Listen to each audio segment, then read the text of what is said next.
Selamat bergabung kembali di kanal Salibai teman-teman. Di sini, kami mengajak Anda menjelajahi cerita-cerita menarik dari segala penjuru. Kami ada karena Anda semua. Saran dan kritik membangun akan kami hargai demi kemajuan konten kami. Jangan lupa, like, komen dan subscribe agar tidak ketinggalan cerita seru lainnya.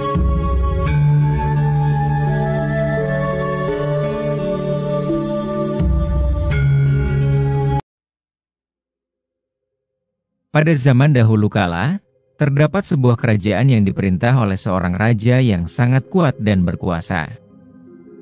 Ia dikenal oleh rakyatnya sebagai pemimpin yang bijaksana namun tegas.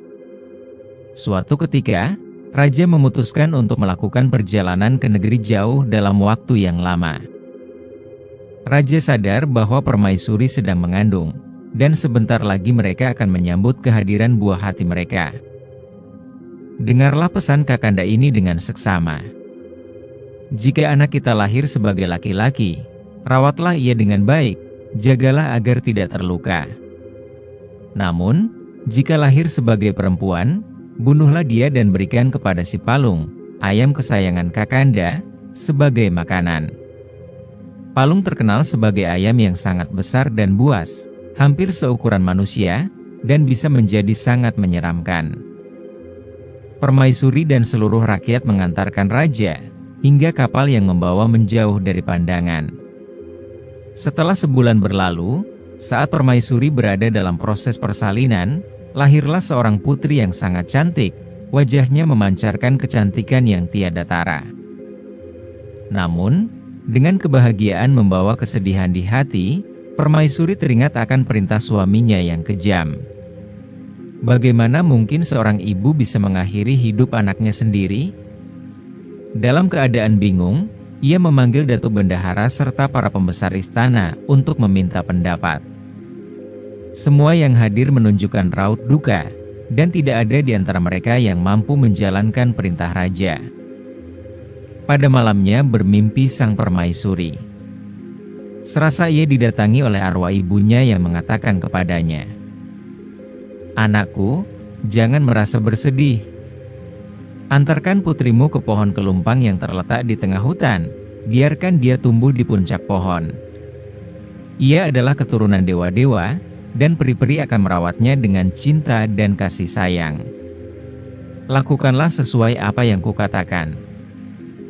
Permaisuri meminta pendapat para pembesar istana sekali lagi, dan mereka setuju untuk menjalani rencana yang berbeda. Mereka membawa putri kecil itu ke pucuk pohon kelumpang di tengah hutan, dan memberikan nama Putri Pucuk Kelumpang, sebagai penghormatan terhadap tempat tinggalnya. Namun, di istana, ayam peliharaan raja, Palung, berkokok keras, melontarkan protes. "Permaisuri melahirkan seorang anak perempuan, dagingnya tidak diberikan kepadaku." Suara kokok tersebut mengejutkan permaisuri dan semua orang yang mendengarnya. Datuk Bendahara, yang merasakan situasi tegang, segera memimpin rapat untuk mencari solusi. Dalam musyawarah, mereka sepakat untuk membunuh seekor kambing dan menggunakan darahnya untuk menenangkan Palung, agar tidak lagi mengganggu permaisuri. Mereka pun menyerahkan darah kambing dan menyajikan daging serta tulang ke Palung. Setelah itu, ayam itu pun diam, dan suasana istana kembali tenang, membuat permaisuri merasa lega dan bahagia. Tuan Putri Pucuk Kelumpang tumbuh besar dengan cepat, menjadi seorang putri remaja yang cantik dan menawan. Ia menghabiskan waktunya di puncak pohon kelumpang, bertenun kapas dengan bantuan peri-peri yang mengasuhnya. Dalam waktu yang bersamaan, saat kapasnya mulai tumbuh, raja pun akhirnya kembali dari pelayarannya.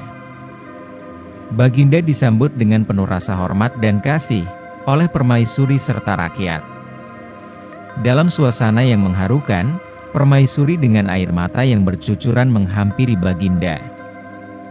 "Kakanda, anak kita perempuan, dan perintah itu telah dijalankan dengan menyerahkan putri kita kepada ayam peliharaan Kakanda." Ketika permaisuri menyampaikan berita tersebut, berkokoklah ayam peliharaan Baginda.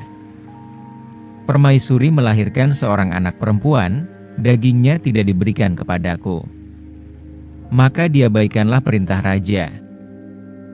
Betapa terkejutnya mereka semua, dan betapa marahnya raja ketika mengetahui bahwa perintahnya telah diabaikan oleh permaisuri. Dalam kemarahannya, Baginda bersabda, "Datuk Bendahara, pergi bersama si Kembang Inang pengasuh, segera jemput anak kami." Datuk Bendahara, si Kembang, dan beberapa inang pengasuhnya menuju pohon kelumpang. Sesampainya di sana, si Kembang mulai mendayu-dayu menyanyikan lagu merdu, sementara Mak Inang pengasuh tua memanggil kepulangan Tuan Putri Pucuk Kelumpang. Namun, saat mereka memanggil, si putri menolak untuk pulang dengan alasan kapasnya baru dibelah dua, yang menjadi alasan mengapa ia enggan meninggalkan pohon tersebut. Waktu berlalu, si Kembang dipanggil kembali oleh raja untuk menjemput putri.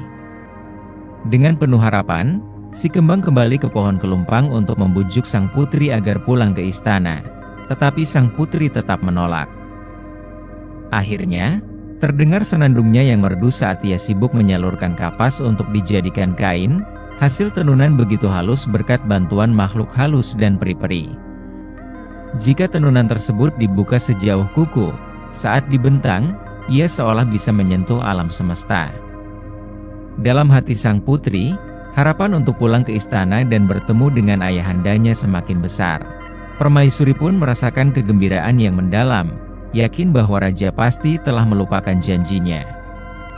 Ditambah lagi, perasaan berdebar-debar semakin membara saat memikirkan penampilan putrinya yang kini telah dewasa dan cantik.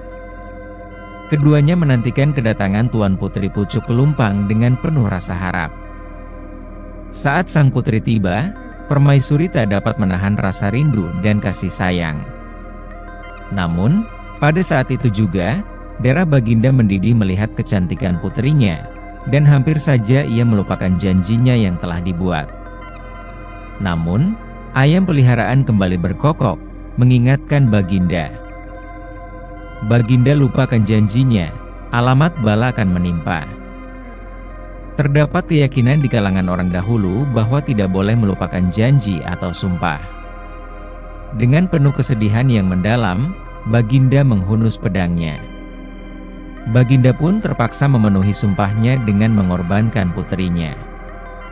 Setelah perbuatan itu dilakukan, ayam peliharaan dibiarkan dan memakan mangsanya dengan lahap.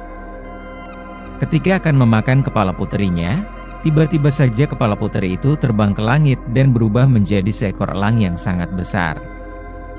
Melihat kejadian ini, permaisuri dan si Kembang tidak tahan lagi. Mereka pun menghunus pedang masing-masing dan mengakhiri hidup mereka dengan bunuh diri. Baginda, yang terkejut dengan keadaan ini, membuka hasil tenunan putrinya. Ketika dilipat, ia seolah terbentang luas hingga menjangkau seluruh alam, dan Baginda pun jatuh pingsan karena rasa penyesalan yang mendalam. Setelah sadar dari pingsannya, dengan hati yang penuh duka, Baginda kembali menghunus pedang untuk mengakhiri hidupnya juga. Dan dalam sekejap, tubuh Baginda berubah menjadi seekor elang yang terbang ke angkasa. Konon katanya, keempat elang itu pun berputar-putar mengelilingi istana, mengincar ayam peliharaan Baginda yang mereka anggap sebagai pengkhianat.